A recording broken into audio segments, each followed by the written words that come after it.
Welcome back, guys. It is a chilly morning here in North Florida, and today we're going to finish the blueberry patch. But before we can start mulching around the blueberries, we got to remove the protectant that we put on them because we've been below freezing the last 2 nights. But this should be the last night of frost or the last morning of frost. So hopefully after this, we can just continue to nurture the plants and maybe we'll have some blueberries here in a couple weeks. I wasn't able to be here to help, and Deb wanted to protect the blueberries, so she got a bunch of these white kitchen trash bags and she put them around the base of the blueberry plants. We got down as low as 17, I think, this winter. Sometimes we don't. Sometimes we barely get below 32, but these had actually started. We had a warm spell for about a week, and these had started to bloom and get buds on them and start to make blueberries. And when we bought them from the guy a couple weeks ago and planted them, he said they actually were fully leaved until the snow that we got at the end of January, beginning of February. And he said, and then all the leaves got burned off of them. So just until a few weeks ago, these had full leaves and were ready to start, I guess, producing blueberries. Well, we've got 3 different types here. When I uncover the bigger type, I'll show you them because they actually have bigger buds on them. So Deb came out and helped me take off the bags, but you can see the blossoms, and these blossoms here are not burnt off. And this is actually a bigger variety. By bigger, I don't mean the plant's bigger, but these blueberries are supposed to be quarter-sized blueberries. But yeah, they're looking real good. They didn't get burned off by the frost. And I don't know what would happen like on a naturally occurring blueberry if it got frosted this late, if they would re-blossom or not. So good job, Deb. What made you think of trash bags to cover your blueberries? Well, I was bothered by the thought that they might get frosted over and us lose the blossoms that we had. I kept trying to think of something that would work. And then it came to me, garbage bags. Garbage bags. Genius. They're too fragile to use like plastic or a bed sheet or something because they're just so small. But these are 2-year-old plants. They're supposed to produce this first year that they're replanted or transplanted. And we're just going to see how they do, but they should get like 6 foot tall, 6 foot wide. And we should have, with 18 plants, we should have blueberries for like 6 or 8 weeks or something, because some are an early producing variety and some are a late producing variety. But I grabbed a Kubota because now we're going to go around to some places on the property where I've done some wood chipping and just kind of put the chips on the ground. So we're going to go get them and then put wood chips around each one of these plants. Got so many piles of these wood chips. Sometimes when I just have a couple hours to do a job, rather than hooking up all the equipment and getting the Summit trailer and everything and chipping directly into the trailer, I'll just chip onto the ground here. And then I got to move things twice, which doesn't make a lot of sense for efficiency, but sometimes it's better to get something done rather than not getting anything done.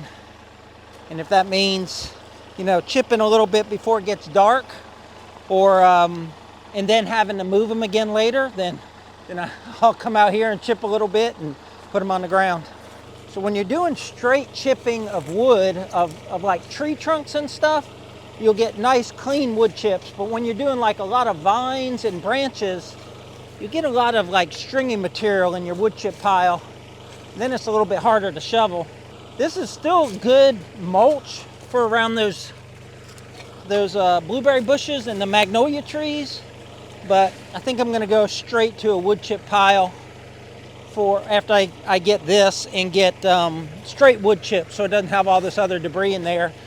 Not because straight wood chips will be better, but because it'll be easier for me to scoop them up. I love doing this type of work. I love being outside, and I just regret that we didn't buy Piney Grove 10 years ago.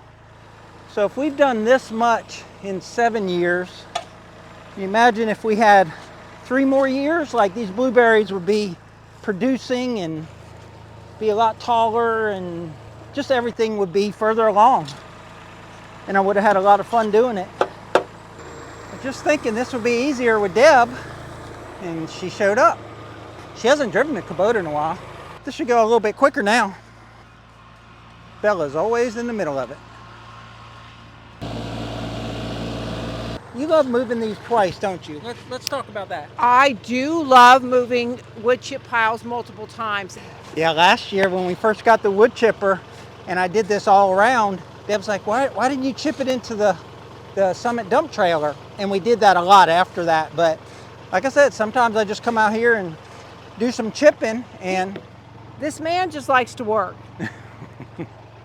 So do you not enjoy this type of work? Let me give you the mic.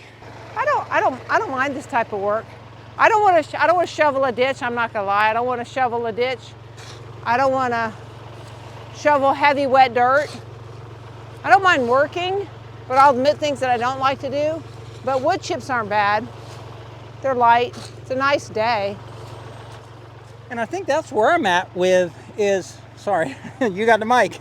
I think that's where I'm at with it is I just like being out here and being outside, and I'm not just gonna sit outside on a chair, right? So might as well be shoveling wood chips. He's not gonna sit outside on a chair or sit inside on a chair, or he's not going to sit much at all.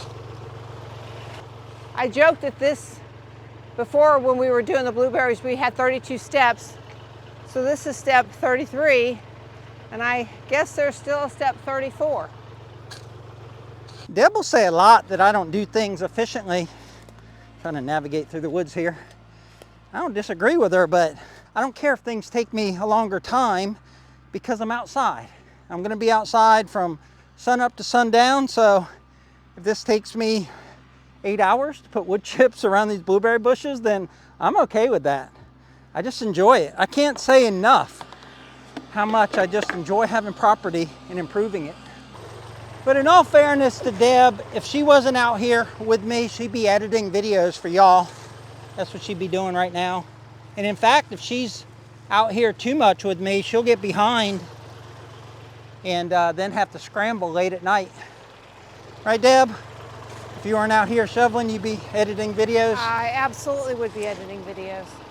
Between the time we started this video and now, we went and shot another video on the house because we're doing weekly updates on the house, and that video needed to be shot. So we're always shooting content. We probably shoot, I don't know, sometimes 4 or 5 videos a week, and we still have full-time jobs.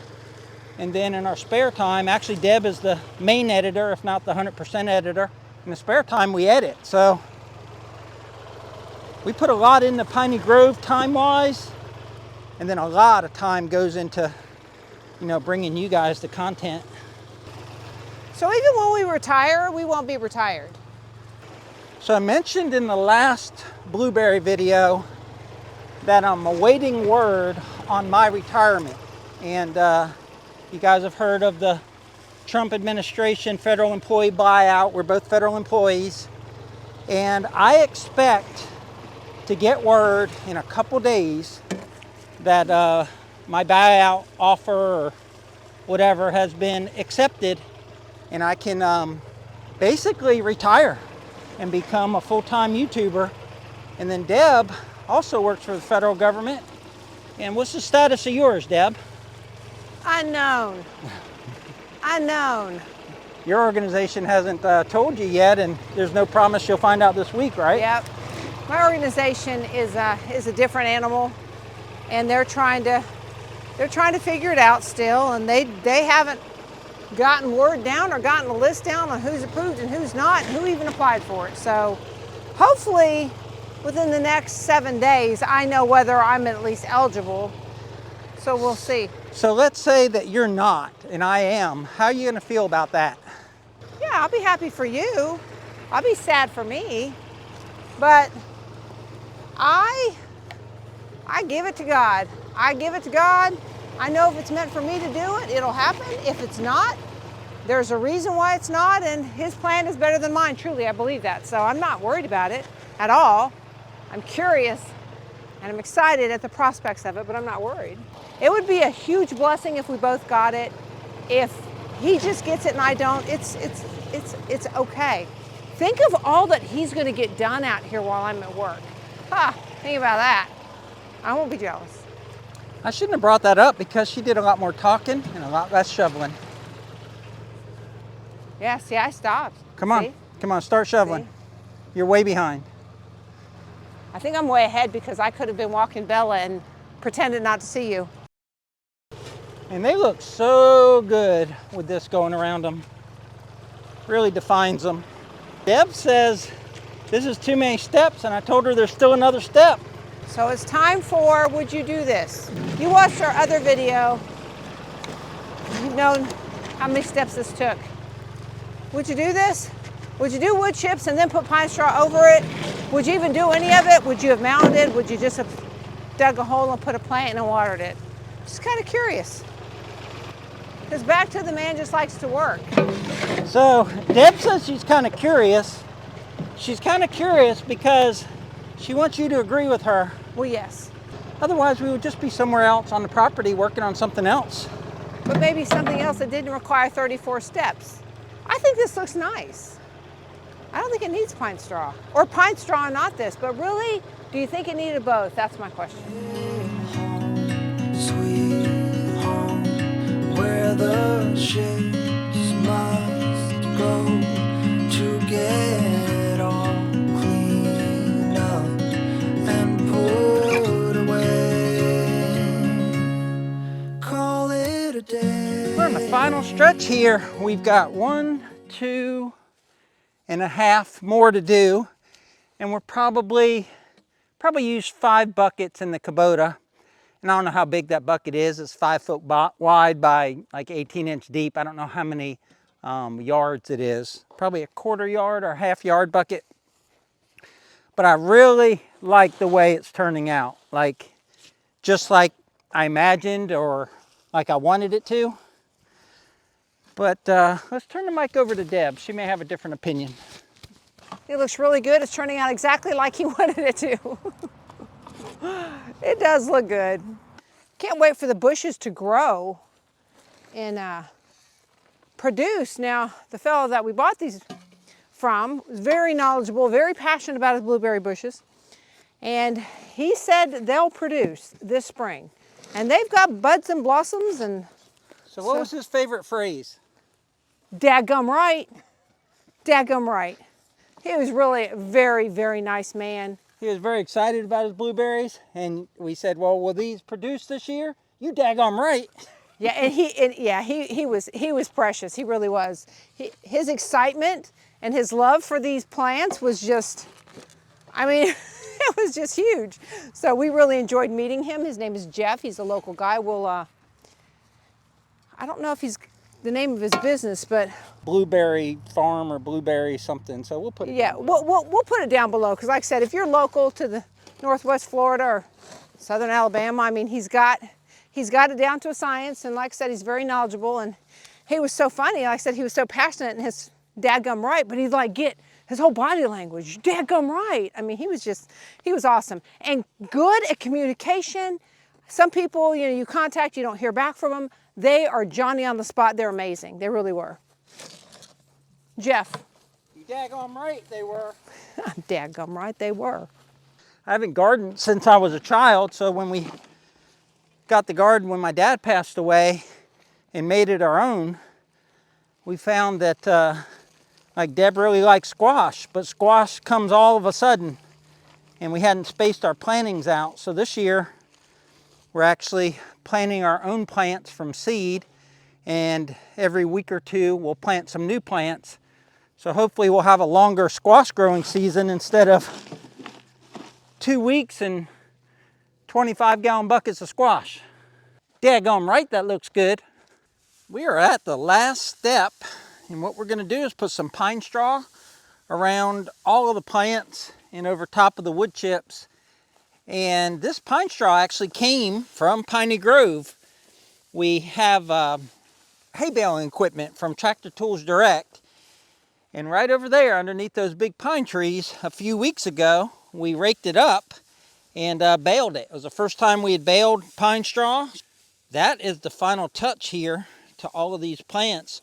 And blueberry plants like acid soil. So we have naturally acid soil up here in Florida. Just the soil itself is acidic, but then you have all the pine needles and everything. So having acid soil to begin with, And then having wood chips that break down and also the pine needles will continue to feed these plants. What do you got to say about last step here? One word, yay, last step. That's kind of cool that we're using our own resources. And the timing's going to be good on finishing this up because I just got a text from a friend of mine that's visiting from New York, and she's going to come have a tour of Piney Grove. And she has 2 Brittany's too, so it's going to be a fun afternoon. We won't put them to work. Brad said it seems like we should have saved the work for them. No, it's kind of nice when we can share Piney Grove with friends anyway, but friends from out of state. They visited us last year, and I feel like it'd be better if we shared Piney Grove with friends that like to help us. well, okay, so he said that, and I had a friend help cover up all the blueberries. My friend Mo visited, and I did put her to work. She's not afraid of work. She does a whole lot for animal rescue, so covering up blueberries was very simple for her, given things that she has done. So we do on occasion put people to work, but as a general rule, we just want people to come out here and enjoy Piney Grove like we do. We've got some friends, Eric and Gwen, that they would be helpful too if we ever needed it. So far, 2 guys here, or 1 guy and 1 gal, have been able to do a whole lot.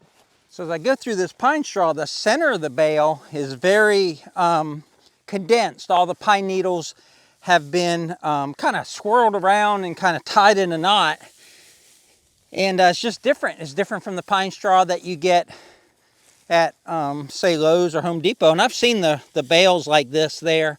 But we got 1 more bale to put out. We got 1, 2, 3, we got 5 more to do. My sister's daughter just bought some acreage, and she has we got 4 or 5 trays that are going to give us 125 plants for our garden, and that's all we need. But she has how many, Deb? 15, 20 trays of plants? She planted 1,440 seeds. She has always had a love of plants. Her house is just full of plants. She's got that green thumb, and she's carrying on the tradition for sure. I brought an 8-foot step ladder out here. That's how we got that last shot. All right, guys, that's gonna do it. That is the Piney Grove blueberry patch with 9 magnolia trees. If you've stayed this long for the video, why don't you guys pick a side? So you got Team Brad or Team Deb. So down in the comments below, if you like the way this came out and you think it was worth the effort, then you're on Team Brad. And Deb, what does it take to be on Team Deb? Team Deb is all the steps from both videos, and you agree that it was a little too many steps, that it could have been done more efficiently. No. All right, there you have it. Team Deb is the simpler way. Team Brad is the very complicated way. But we'd love to hear from you, and even if it has nothing to do with the process, we'd love to hear from you anyway. But otherwise, that's all I've got. Turn it over to Deb. You want to close out the video? Well, we hope you enjoyed this. We hope you have planted your blueberry bushes or your fruit trees for the spring, or at least started them. We hope you have a wonderful and blessed day. Take care, y'all. Take care. We'll catch you on the next one.